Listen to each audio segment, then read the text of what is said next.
handouts. Section is about a comparison of Isaiah 7 and 8, and we'll look at the context of Isaiah chapter 8 before we do the comparison. But here's a brief timeline for us. Last week we closed class and there were a couple of questions about the chronology of what's going on. Here are some of the major events that we're around at the moment, and the first one is in 734 BC.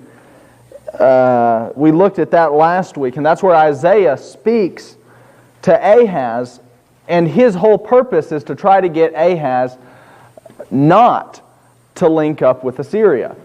He's trying to get Ahaz to just trust God, even though Rezin and Pekah are moving in. So to give us a map geographically once more, you have the Mediterranean Sea, and if this is somewhat unfamiliar territory to you, the continent of Africa is way down here. This is the Middle East. And so you've got the Mediterranean Sea, and you would have the Sea of Galilee, and then the Dead Sea. And about through the middle, you would have southern Israel, which is Judah. And then in northern Israel, you would have, of course, Israel, which is, at the time, you would have had a king over that. And then if you go a little bit more north, you would have Syria. Well, over to this direction, the Assyrians, different than the Syrians. Assyria has an A at the start, Syria does not. The Assyrians, under the leadership of various kings at the time, were moving into the Syrian and Israeli region. And so Ahaz, the king of Judah, who is being attacked by Rezin and Pekah, the kings of Syria and Israel, he's looking to turn to somebody for aid. And Ahaz is wanting to go to Assyria for aid. Isaiah the prophet moves in and tells him, do not turn to Assyria. And that's what's happening in 734. Isaiah shows up and says, don't turn to Assyria. Well, if you look at the timeline, we don't have an exact date for when this happens, but it's sometime between 734 and 733. Sometime in this year, Ahaz eventually places his trust in Assyria. He doesn't listen to Isaiah. He doesn't trust God. He trusts Assyria. And then in 733, we have this next section of the oracle. This is Isaiah chapter 8, then, what we'll be looking at this evening. And it would seem clear from 8:6 and some other passages in the context that at this point, Ahaz has put his trust in Assyria. And so then in 733, we get the second part of the oracle in Isaiah chapter 8. And then later on in 701, Sennacherib, the Assyrian king, he's going to come down and he's going to invade not only Israel, but he's going to invade Judah also. And we'll see some shades of that in the chapter tonight. Now take a look at Isaiah 8:1. It says, moreover, the Lord said unto me, take thee a great roll or scroll, and write in it with a man's pen concerning Maher-shalal-hash-baz. And I took unto me faithful witnesses to record, Uriah the priest, and Zechariah the son of Zechariah.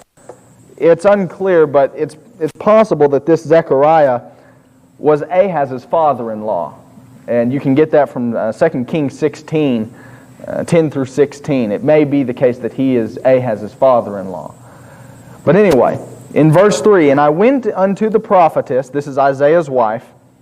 Isaiah goes into his wife, and she conceived and bare a son. And it says, then said the Lord to me, call his name Maher-shalal-hash-baz. And it says in verse 4, for before the child shall have knowledge to cry, father and mother, the riches of Damascus and the spoil of Samaria shall be taken away before the king of Assyria. Okay, what are we working with here? Once again, you've got capitals for these regions. The capital, and we looked at some of this in chapter 7 last week, if you're well acquainted with 7, 3 through 8. You saw him make the remarks, oh, by the way, the head of Syria is Rezin, and then he said, and by the way, the head of Syria is Damascus, their capital. And then he said, and the head of Damascus is Rezin. And then, of course, with Israel, you had its capital, which is Samaria. And then, of course, the king in Samaria would have been Pekah. Okay. The Syrians and the Israeli people are moving in on Ahaz. And so in 8:4 we get this new sign child, Maher-shalal-Hash-baz. And it says in 8:4, before the child will even cry, father and mother, indicating how young this child of Isaiah's is going to be. The whole affair is going to be dealt with. And look at that again in 8:4 where it says, the riches of Damascus and the spoil of Samaria shall be taken away before the king of Assyria. In other words, the Assyrian lord is moving in and he's going to take these parts captive. I don't have it on our timeline, but ultimately that happens in 722 BC. In 722, the Assyrians move in and they start carrying captives back to Assyria. Look at 8:5. We'll move through this little section here through verse 8, and then we'll make a comparison. In 8:5 it says, the Lord spake also again unto me, saying, forasmuch as this people refuses the waters of Shiloh that go softly, and they rejoice in Rezin and Remaliah's son, Pekah. Now therefore, behold, the Lord brings up upon them the waters of the river, strong and many, even the king of Assyria, and all his glory. And he shall come up over all his channels and go over all his banks. And he shall pass through Judah even. We'll come back to that, what that means. He shall overflow and go over. He shall reach even to the neck, and the stretching out of his wings shall fill the breadth of the land, O Emmanuel. Okay. What he is saying is because they've rejected God, the Assyrian king is going to move in like a flood. And when he says the river in 8:6, he's talking about the Euphrates River, which would have cut through the land. The Tigris and the Euphrates ran out of the Gulf of Persia down here and started running up towards the Fertile Crescent. Well, the Euphrates River was often associated with the enemy, and so it's pictured as flooding. Isaiah, if he's seeing the vision, sees this flood, and it's moving in upon the land. It's a symbol in the vision for the moving in Assyrian army. And so people like Tiglath-Pileser, who would ultimately carry the nation off into captivity, or then later Sennacherib, are the ones doing the invading. Look at our comparison here on our paper. What we've just read in Isaiah 7 last week was about this young woman or a virgin, as it says in the King James in 7:14. It says, the Lord himself shall give you a sign, behold, a virgin shall conceive. And then it says in verse 7, of course, you've got the conception listed. If you look in 7:14, it's going to the individual is going to bear a son. And then it says Emmanuel will be the child's name. Before the child knows, as stated in 15 and 16, he'll refuse evil and choose good, verses 15 and 16. Two kings will be forsaken, verse 16. And then it says explicitly in 17, the Lord's going to bring Assyria upon Israel. Okay, we're seeing the same kind of thing, though not the same scenario, in chapter 8. Look at these similarities. In Isaiah 7, you've got the young woman or the virgin, but in Isaiah 8:3, it says, I went in unto the prophetess. So here's a lady that's going to bring forth a child. The conception is stated in verse 3. The one that bore a son in 7:14, you've got now a bearing of a son in 8:3. It says Emmanuel will be the name of the child in Isaiah 7, but there's a different name for the child in Isaiah 8. It's a different child entirely, it would seem. And this child's name will be Maher-shalal-Hash-baz. Both contexts talk about before the child knows, but then the child in 7, his knowledge is going to be to choose good-tasting food and reject bad-tasting food. The knowledge of the child in chapter 8, and this is just used as a metaphor, just to show that the child's not even going to make it to adulthood before the Lord deals with the Rezin Pekah affair. It says then in 8 verse 4 that the child in Isaiah 8, Maher-shalal-Hash-baz, won't even be able to say father or mother before Rezin and Pekah are deposed. And then of course in 8:4 it says that Damascus and Samaria will be carried away in the same way that 7:16 said that the two kings would be forsaken of her land. And then in 8 verses 7 and 8, it explicitly says once more that the Lord brings Assyria. What's the point here? I've got it listed there beneath the comparison, and I'm just going to read this explicitly. The sign of Isaiah 7 A child's going to be born. His name's going to be Emmanuel. Isaiah predicts Emmanuel's birth. And this stands as a sign that the Rezin and Pekah affair will not stand. God is trying to get Ahaz to trust in him. This child, Maher-shalal-Hashbaz, is then born after Ahaz has already put his trust in Assyria. So look at our timeline down there at the bottom once more. In 734, we have Isaiah chapter 7 delivered. But then we have that question mark, which demonstrates we don't know the exact time, but at that point, whenever it may be in between 34 and 33, Ahaz has put his trust in Assyria. Shouldn't have happened. That's why Isaiah preached in Isaiah 7 saying, don't do it. And then in Isaiah chapter 8, after Ahaz has put his trust in Assyria, Isaiah gives him another oracle saying, I told you not to do this. You shouldn't have done it. You should have been trusting God. Okay, it's a complex section. And so the sign then of Isaiah chapter 8 records Maher-shalal-Hashbaz's birth as God's word after making the league with Assyria. If you look at the question mark there once again, the dividing point is the part where Ahaz puts his trust in Assyria. He gets an oracle before that point, and then he gets another oracle, Isaiah chapter 8, after that point. In the first context, Isaiah chapter 7, the prophet is saying, don't trust Assyria. In Isaiah chapter 8, the prophet is saying, you shouldn't have trusted Assyria. Do we see that? Does that make sense? Thumbs up, thumbs down? Okay, we've got a few thumbs up. That's good. Now there's some complexities here. First of all, the name Maher-shalal-Hashbaz from 8:3, 8:1, the name means hastens the spoil, speeds the prey, or something like that. And basically what that means is, when Isaiah shows up with his child, Maher-shalal-Hashbaz, and his name alone is Maher-shalal-Hashbaz, the people would have known this means something. Imagine if your child was named Republican, and you show up in the year 2019 saying, oh, I'm here to preach to you about the next election. Wouldn't that mean something to you? Wouldn't that kind of carry? I wonder if there's a symbol there. I wonder what he's going for with his child's name being Republican. That's the kind of thing that Isaiah is doing. He's showing up with a boy his name means speeds the spoil, hastens the prey, indicating that a swift judgment is moving in upon Syria, Israel, and then as he explicitly mentions in 8:6, 8:14, and 8:19, even upon Judah. The Assyrian lords are moving in. Now, we face these kind of crises in our own lives. We lose our jobs. We have a health problem. And the question that's being answered in this kind of scenario, though it's very complex, is to whom do we turn when the crisis strikes? And it better be God. We're going to see Ahaz turn to Assyria. And we looked at this passage last week, but turn over there. Turn to 2 Chronicles 28. This is the context that Isaiah does not provide. Isaiah is not a writer of strict history. He's not a historian per se. He's speaking for God. God is not interested in this context of Isaiah in relaying a bunch of historical facts. There are books of the Bible that do that.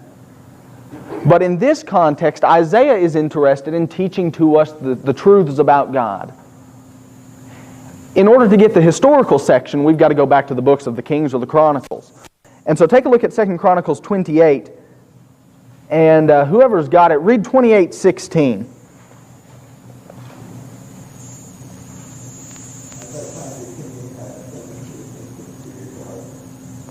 Ahaz sins unto the kings of Assyria. Now that's his own doing. Before this context, before this happens, Ahaz has already been preached to by Isaiah. And Isaiah said, do not go to Assyria. Don't turn to them. Well, 2 Chronicles 28:16 says he did. This wasn't God's doing. God said, don't turn to Assyria. Look at 28:20. Brian, if you've got it again, go ahead, read 28, verse 20.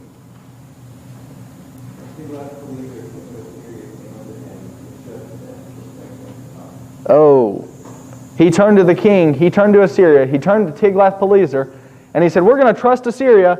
And then the text comes right out and lets us know what happened. He actually afflicted Ahaz. Ahaz is the king of Judah. Ahaz turns to Assyria for aid. Tiglath-Pileser comes in, and not only does he not strengthen him, he actually afflicts him. And then we start to realize, when the crisis strikes, we better be trusting God. Better be putting our stock in Him. Everything else is not to be trustworthy. It's not concrete. When our job fails, when our house burns down, when all of the things in life go haywire, our trust better be in God. Because if we're not stable in the good times, it's going to be very tragic when the crisis really strikes. So, sometimes you have these things in life that really make us think and actually draw us closer to God. And those are good things as well. Sometimes they look really bad, but if they get us to grow closer to God, they're good things. Somehow they're good things. I say all that to say, it's a lot easier if we just go ahead and put our trust in God before the crisis. It's good that some people turn around after the death of a loved one or some major health issue or some major crisis in their lives. But man, think about if we were already living faithfully. Wouldn't that be good? Wouldn't we, if we've come to Christ in that kind of situation, wouldn't it be good if we could go back and make some different choices before? I think so. Maybe some of you could even attest to that or have attested to that. Ahaz should have made some different choices. We'll jump back to Isaiah chapter 8. He didn't. He did not. He made foolish choices. And so in 8:6, this people, speaking of Israel, it says, refuses the waters of Shiloh. That's a euphemism for God. They've rejected God. And so it says in 8 and verse 6, instead they've rejoiced, they've sided up with Rezin and Pekah, the two kings that God has already said are going to be overthrown. And then in 8 verse 7, the Assyrian lord's coming in like a river. He's going to flood the land. And then in 8:8, it says he's even going to reach over Israel, and even Assyria from way up to the northeast part of the land is going to invade even Judah. If you're reading Isaiah's text really closely, the information that I'm going to give you in about 9 verse 1 will be really important. If you're not reading Isaiah really closely and you're just trying to get the gist of the text, you may say, what is this guy talking about? I hope it makes some kind of sense, but maybe not. Anyway, it's important that in 8:6, 8:14, and then also in 8:19, 3 times it's listed that the Judeans even are going to be invaded by Assyria. Here's the point. There is only one time that Assyria invades Judah. There's only one, and it is this. It is the 701 invasion of Sennacherib. Does anybody have that chart where I gave you the list of the dates of the kings?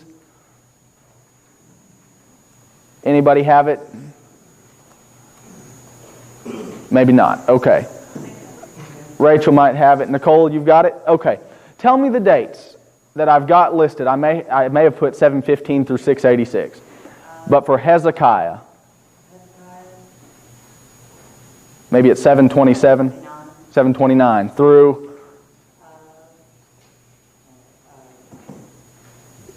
When does Manasseh take the throne? 695. Okay, 695.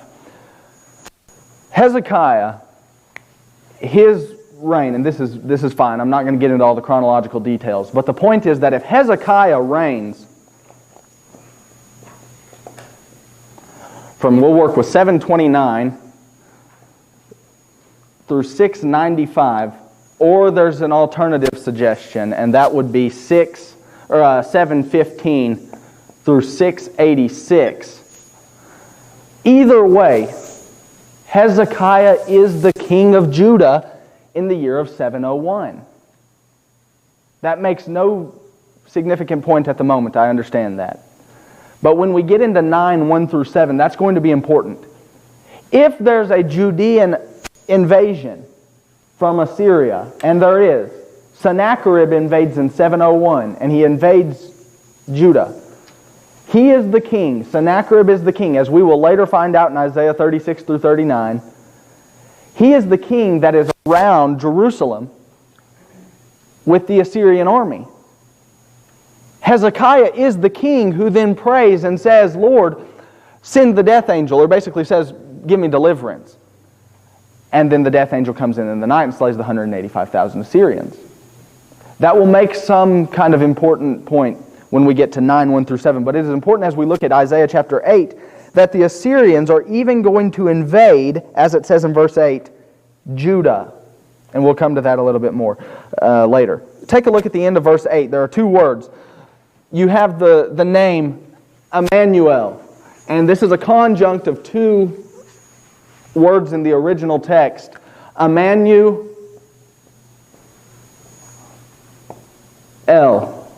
And it's God, is the Hebrew word is El for God, and with us. Literally, God is with us, is how it would translate. Apparently, verse 8 says that Emmanuel has already been born. He stands as a representative of the Judean remnant. And so what's happening is God is even speaking to Judah, saying, through this child Emmanuel who has been born, He's saying, put your trust in me. I'm with you, the righteous remnant. I'm with you as a people. Don't stand with Assyria. And that's what He's trying to get them to see. Look at verses 9 and 10. And we have it again. Associate yourselves, O you people, speaking to the Israeli people, and ye shall be broken in pieces, and give ear, all ye of far countries. Gird yourselves, and ye shall be broken in pieces. Gird yourselves, and ye shall be broken in pieces. He says it twice for emphasis. And then in verse 10, take counsel together, and it shall come to naught. Speak the word, and it shall not stand. And as a symbol of all of that, as a symbol that God's going to be victorious, and as a symbol that Assyria is not going to win, they say, Emmanuel. Look at that last phrase again in 8:10.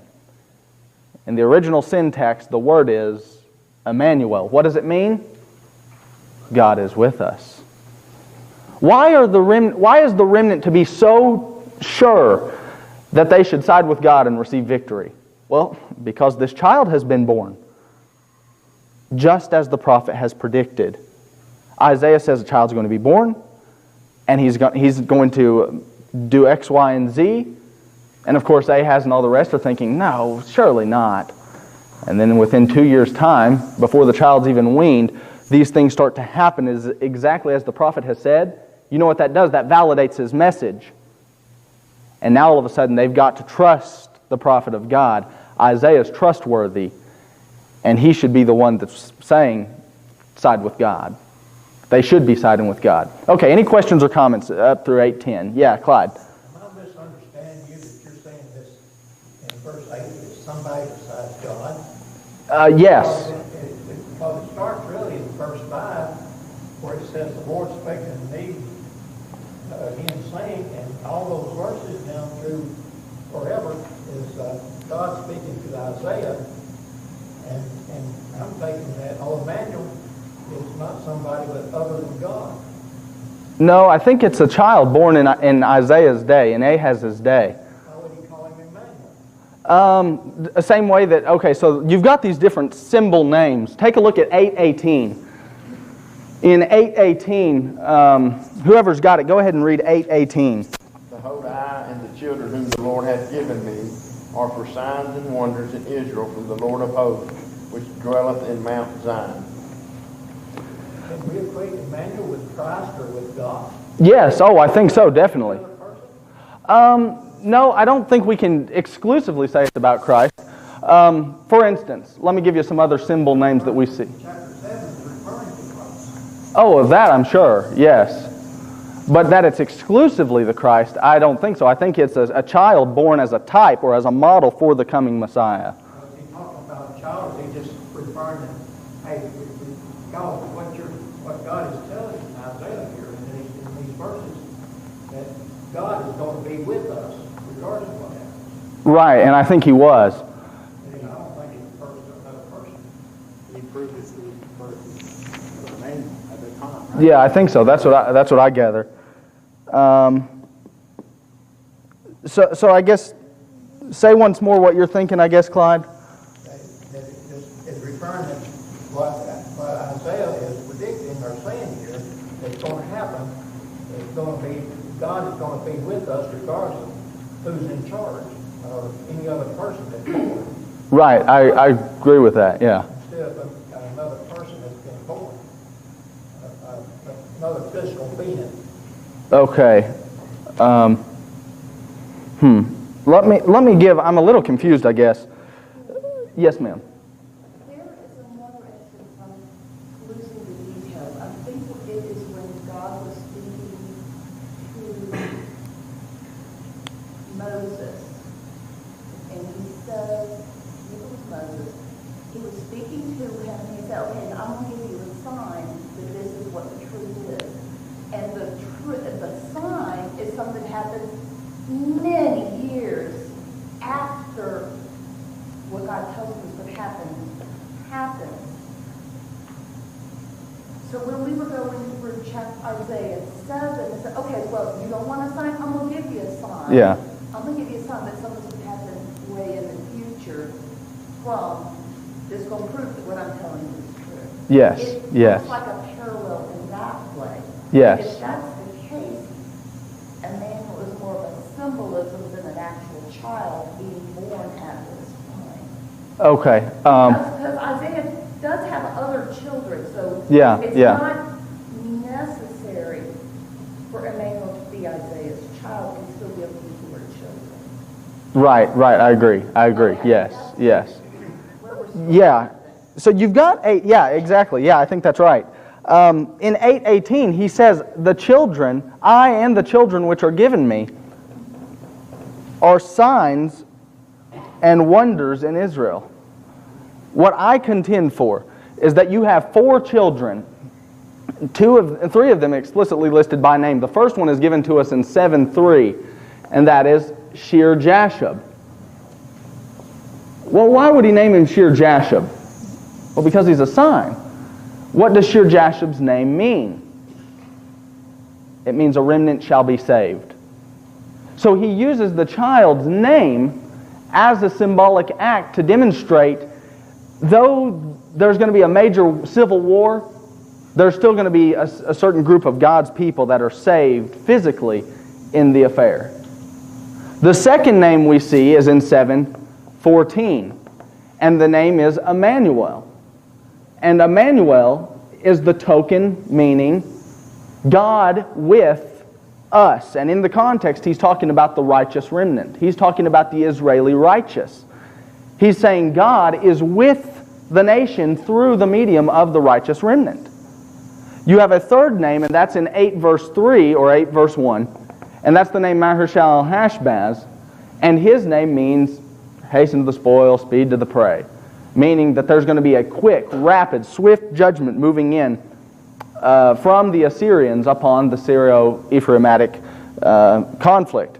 And then we get into this section in 9, 6, and 7, where the child has 4 different names, and they're not Hebrew terms, but Wonderful Counselor, Mighty God, Everlasting Father, and then in some cases there are 5, Prince of Peace, Mighty Warrior, that kind of thing. So I tend to think that there are 4 different children. 2 of them are Isaiah's, Shear Jashub and Maher-Shalal-Hash-Baz.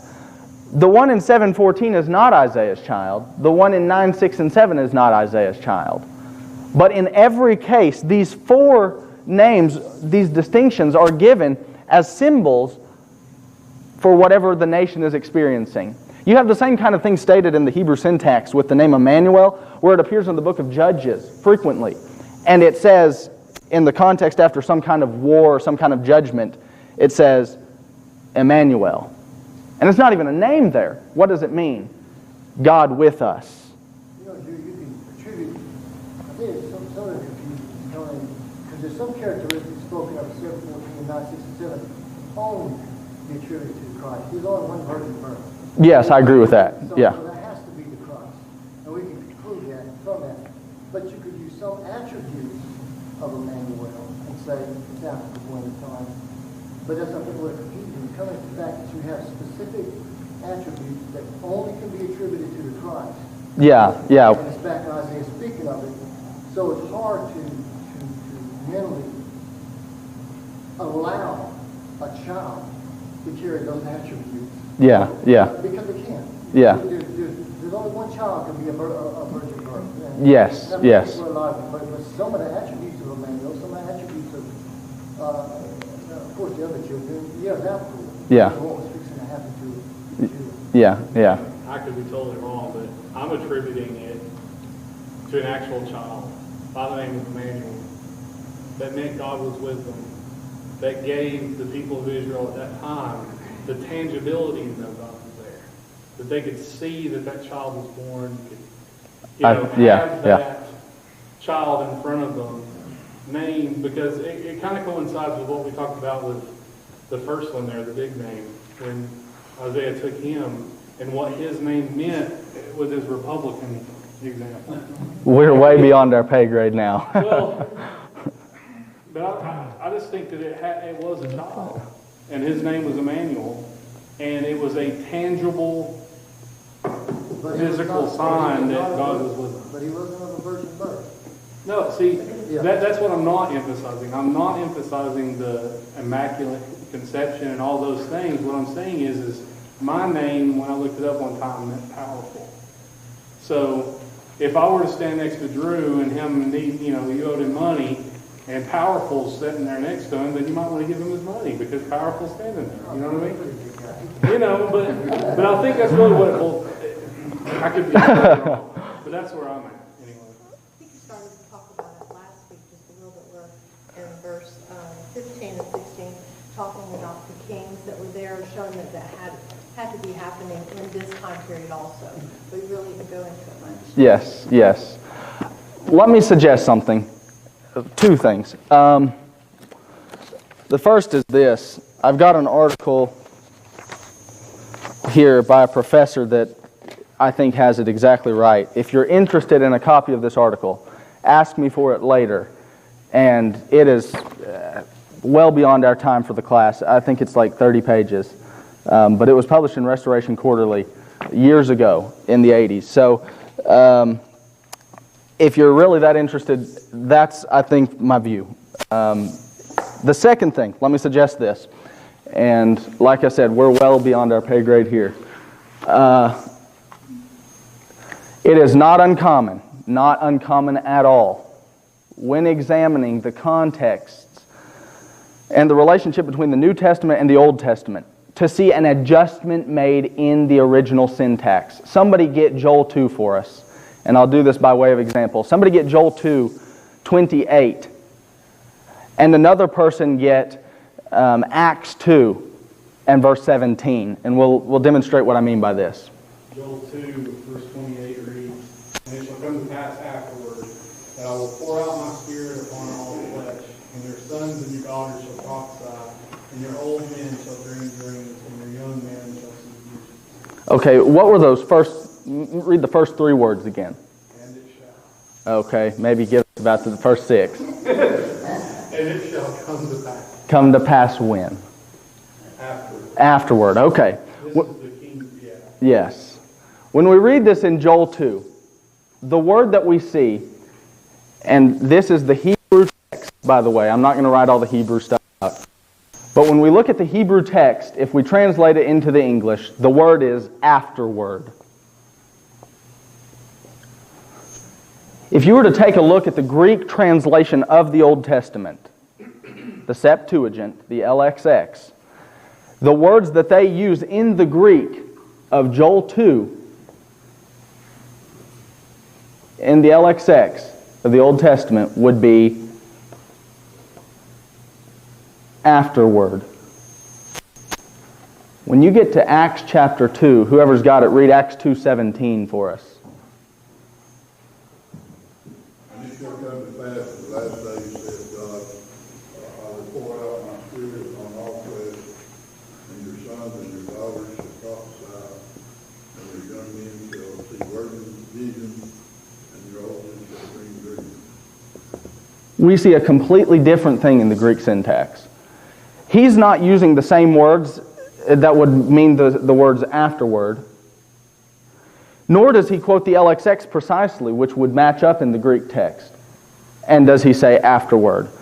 But instead in Acts chapter 2, what Peter does is he intentionally adjusts the wording of Joel chapter 2 and says, in the last days. Let me emphatically state, Joel does not say, in the last days. Is Peter wrong? Is Peter misquoting? Absolutely not. Peter is intentionally adjusting the Old Testament text to make a theological point. The point is this: the last days of the nation of Israel are here. Let me give you another example. Take a look at take a look at Isaiah 59:20. Whoever's got Isaiah 59:20. Here's another example, and hopefully I'm making the point somewhat clear, so when we move forward in Isaiah 7, this point will become a little more clear. Whoever has Isaiah 59:20, go ahead. And the Redeemer shall come to Zion, and unto them they turn from transgression in Jacob, saith the Lord. He says in Isaiah chapter 59 and verse 20 in the Hebrew text, the Redeemer shall come to Zion. If we compare that with the LXX, the Greek Old Testament, guess what the writers translated it as? The Redeemer shall come to Zion. Having said that, look at Romans 11 and look at the quotation in verse 26. When we see the New Testament quotation of this, there is a very interesting phenomenon that occurs. Whoever has Romans 11:26, go ahead. It's 27. Read 11:27.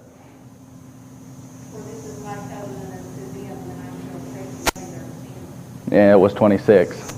Yeah, go ahead. And so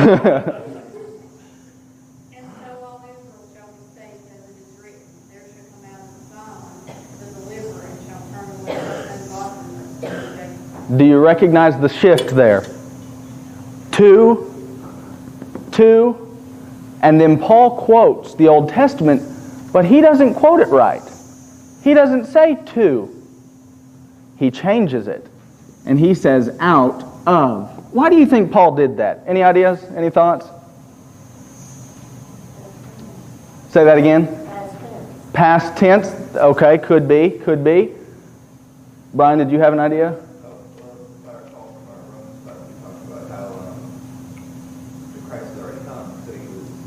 Christ has already come, so same kind of thing, past tense. In Romans 11, what's Paul's big gun? What's he going for?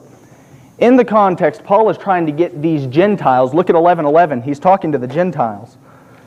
It says in 11:11, I say then, verse 13, 11:13, I speak to you Gentiles.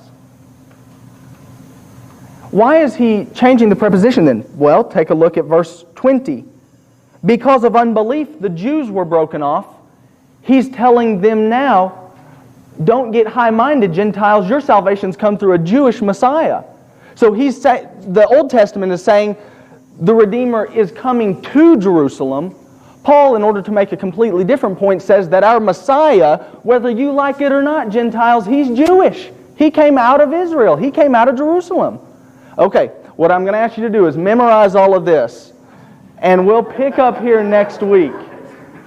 So, keep in mind, there are changes from the Old Testament to the New Testament. And next week I'll resume on this point and I'll demonstrate what's probably going on in Isaiah 7.